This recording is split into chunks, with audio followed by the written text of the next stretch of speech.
ఏ subject పైన చక్రధర్ మాట్లాడితే బయటికి వచ్చాడు. రైతుల గురించి మాట్లాడిన, రైతుల గురించి నేను మాట్లాడితే మైనంపల్లి కేసు చేపించండి వాళ్ళ మీద.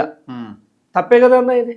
ఆ తప్పు గురించి మాట్లాడితే మా అన్ననంటావా అంటే, అరే మీ అన్న లోఫర్ గాడే అయితే లోఫర్ గాడే అంట, డాఫర్ గాడే అయితే డాఫర్ గాడే అంట. నాకెందుకురా భయం? మీ అన్న ఇంటి చుట్టూ కుక్కలు లెక్క వాగిన నిలబడ్డా నా ఇంటర్ కూడా వీకలేరు. నేను హరీష్ రావు అంత దిగ్గజాన్ని ఎదుర్కొని వచ్చిన. హరీష్ రావు ఎంత పవర్ఫుల్ లీడరు చాలామందికి తెలియదు, నాకు తెలుసు. నేను చూసిన హరీష్ రావు నోట్లోకి వెళ్ళి రోల్ కావాలంటే ప్యాంట్లో పడిపోవాలి. అట్లాంటి ఎదుర్కొని వచ్చిన మొండిగటాన్ని. మైనంపల్లి ఏముందన్న, పేకమేడ గట్టి కూదితే కూలిపోతాడు. కానీ ఇది మైనంపల్లి మీద పార్టీ కనుక సీరియస్గా తీసుకోకపోతే, ఈ కబ్జాలు ఆపకపోతే ఇక నేను వేరే మూమెంట్ తీసుకోవాల్సి వస్తుంది. ఆ మూమెంట్ వాళ్ళు ఎక్స్పెక్ట్ చేయరు.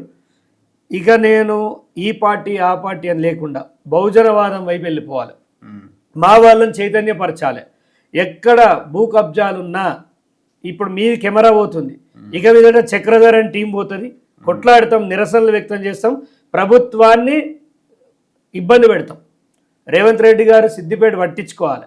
అదే పాకిస్తాన్లో 2 ఎకరాలలో మైనంపల్లి ఉండడం దాంట్లో అంత బీఆర్ఎస్ది అది చాలా పెద్ద. అయితే అది కూడా ఇంకో విషయం చెప్తాను. ఇప్పుడు ఒక ఫైల్ తీశాను, ఇరుకోడ్లో 400 కోట్ల స్కామ్ ఉంది. ఎవ్వడికి తెలియదు. నేను డ్రోన్ ఎగిరేసిన, దాని మీద డ్రోన్ ఎగిరేసి మైనింగ్ తీశానన్న. 400 కోట్ల మైనింగ్ తీస్తే పిసిసి గారికి కలిశాను, ఫైల్ ఇచ్చాను. పిసిసి గారు స్పందించారు. శశాంక్ అనూరు ఐఏఎస్కి ఫోన్ చేశారు మైనింగ్ సంబంధించి. అనిల్ అని దానికి సంబంధించిన చైర్మన్ గారికి చేశారు. అంత ప్రాపర్గా నడుస్తుంది. ఇక దాన్ని సీజ్ చేయించాలి మైనింగ్. ఆఫీసర్ దగ్గర పోయినా, అన్న ముఖ్యమంత్రి కార్యాలయం నుంచి ఫోన్ వచ్చిందే అన్నాడు. చల్లబడిపోయినా. ఎవరిదా మైనింగ్ పెద్ద తలకాయలు ఎవరు? బీఆర్ఎస్ది Harish రావుది 70% share, municipal చైర్మన్ది 10%, SUDA చైర్మన్ది 10%, some other person 10%. అవి జస్ట్ పాన్ కార్డ్ ఇస్తే వాళ్ళ బతుకులాగమైతే. అంటే వాళ్ళు ఎక్స్ అనే బిజినెస్ పెట్టి వై దందా చేశారు. ఓకే, ఒక్క దగ్గర రికార్డ్స్ లేవు, టోల్స్ లేవు. అది చాలా పెద్ద సబ్జెక్ట్. 400 కోట్లు చాలా పెద్దది.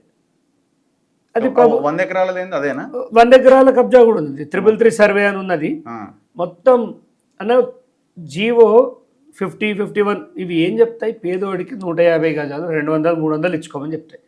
బాగా బలిసిన వాళ్ళు ఎకరాల కొద్ది కొట్టేశారు. ఎంత ప్రైమ్ ల్యాండ్ అన్నది, కొన్ని 100 కోట్ల రూపాయల జాగాలు కొట్టేశారు. ఇది బయటకు ఎందుకు తీయలేదు తెలుసా అన్న?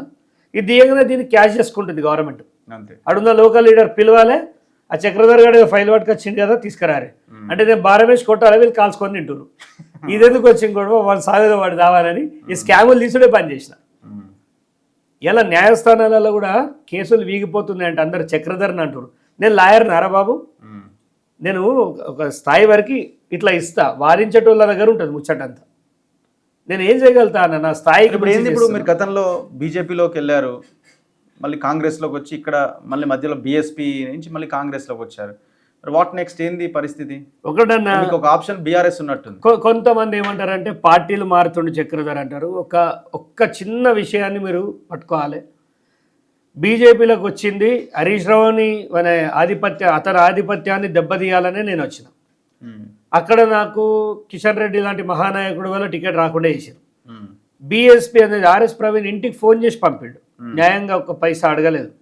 బీఫామ్ ఇస్తే సరే మనము ఇండిపెండెంట్గా ఉంటే ఆ లిస్ట్లో ఉండము, ఎక్కడో ఉంటే ఎవడు దిగుతాడన్నా మనం ఎంత లీడర్ అయినా ఫస్ట్ 5లో ఉండాలి అని బీఎస్పీ నుంచి తీసుకోవడం జరిగింది. దాని తర్వాత కాంగ్రెస్లోకి వచ్చిన రేవంత్ రెడ్డి విన్ని చెర్లట్లు ఎన్ని ఓట్లు పడ్డాయి? 17,000 పడ్డాయి. 17,000 ఒక్క రూపాయి వంచలే అన్న. 17 కాదు 40-50 పడి ఉంటాయి. కానీ హరీష్ రావు మాయాజాలం ఎట్లుంటో నాకు తెలుసు. సరే అది విమర్శ అవసరం లేదు. నేను 17,000 పడ్డాయి అంట.